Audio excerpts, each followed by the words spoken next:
ఆ రత్నాల హారంలో చింతాక పతకం పెట్టుకుంది. ఇక్కడ కొంచెం జాగ్రత్తగా అర్థం చేసుకోవాలి. అది చింతాక పతకం, చింత ఆకు కాదు, అది తెలుగు మాట కాదు. లలితా సహస్రంలో తెలుగు మాట ఎందుకు ఉంటుందండి? చింతాకు రావేకును అది సంస్కృతం కదా. చింతాక అంటే దానికి అర్థం ఏం చెప్పారు అంటే చింతాన్ కటతీతి చింతాక, అన్ని చింతలని పోగొట్టేటువంటి పథకం. అది ఆకుపచ్చని రంగులో ఉంటుంది. చింతాక పథకం ఆకుపచ్చ రంగులో ఉంటుంది. అమ్మవారి ఆభరణాల్లో గమనించిన రత్నాల హారం ఇలా ఉంటే దాని మధ్యలో చింతాక పథకం ఆకుపచ్చని రంగులో ఉంటుంది. ఆకుపచ్చ రంగు అనేక రకాల అనారోగ్యాలు హరిస్తుందండి. కారణం ఏమిటంటే ఆకుపచ్చ రంగు విషాన్ని హరిస్తుంది.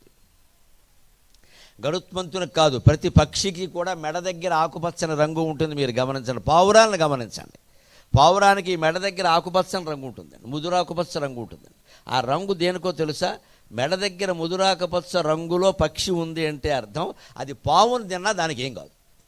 ఎందుకంటే సరిగ్గా ఈ ముదురాకుపచ్చ రంగు దానిలో విషాన్ని హరించేటువంటి ధాతువులకి సంకేతం. ఆ లోపల ఉన్న ధాతువుల కారణంగానే బయటికి ఈ రంగు వచ్చింది. మనం సాధారణంగా శరీరం తెలుపో ఎరుపో చామన చేయలో ఉంటుంది కదా. ఒక్కోసారి ఎక్కడైనా విపరీతమైన నలుపులోకి విపరీతమైన ఆకుపచ్చ రంగులోకి మారిందనుకో మనం పరీక్ష చేయించుకుంటాం. ఎప్పుడు చెయ్యలా లేదండి ఇలా ఆకుపచ్చ రంగులోకి మారిందంటే లోపల నరాలు మారిపోయానైనా రక్తం రంగు మారిపోయింది అందుకే మారిందని అంటారు కదా. అంటే మార్పు ఖచ్చితంగా ఒక కారణం ఉండాలి. అలాగా పక్షుల మెడల దగ్గర మీరు చూడండి ఆకుపచ్చ రంగు ఉంటుంది.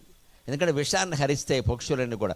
పావును తినేసిన పక్షికి ఏం కాదు. మనం పావును తినడం కాదు, పావును ముట్టుకున్నా కూడా భయపడతాం. మనం విషం తింటే చెప్పక్కర్లేదు. ఇంకా విషాన్ని హరించడం, ఆరోగ్యాన్ని కలిగించడం ఆకుపచ్చ రంగు లక్షణం. అందుకే మీరు వెంకటేశ్వర స్వామి బ్రహ్మోత్సవాల్లో కూడా గరుడ సేవ నాడు ఎక్కువ జనం ఉంటారు, విపరీతంగా ఉంటారు. ఎందుకంటే గరుడ పచ్చల హారం వేస్తారు స్వామివారికి. దాని నిండా ఆకుపచ్చ రంగులో ప్రకాశిస్తూ ఉంటుంది ఆహారం అంతా కూడా. ఆ ఆకుపచ్చ రంగు చూస్తే మనలో ఉండే వ్యాధులు నశిస్తాయి అనేది ఒక ప్రబలమైన విశ్వాసం. అలాగే అమ్మవారి హారంలో ఉండే ఆకుపచ్చ రంగు కూడా మన అనారోగ్యాలను హరిస్తుంది. అందుకని ఆకుపచ్చ రంగు ధరించింది. రత్న గ్రైవేయ చింతా సరిపోలేదు ఆవిడికి. రత్నాల హారం ఉన్నా సరే, మెళ్ళో ఆకుపచ్చని చింతామణి పథకం వేసుకున్నా సరే ఇంకా మళ్ళీ సరిపోదు ఈ షోకని లోల ముక్తాఫలాన్విత ముత్యాలు మళ్ళీ ఇక్కడ వేలాడ తీసుకుంటారు. ఇంత వైభవం ఉంది. శివుడికి ఏమున్నాయండి? ఏనుగు తొలు బూడిద. అయినా శివుడు పార్వతి ఎప్పటి వరకు కొన్ని లక్షల ఏళ్ళుగా కాపరం చేస్తూనే ఉన్నారు. ఇది అన్యోన్యం అంటే అర్థం.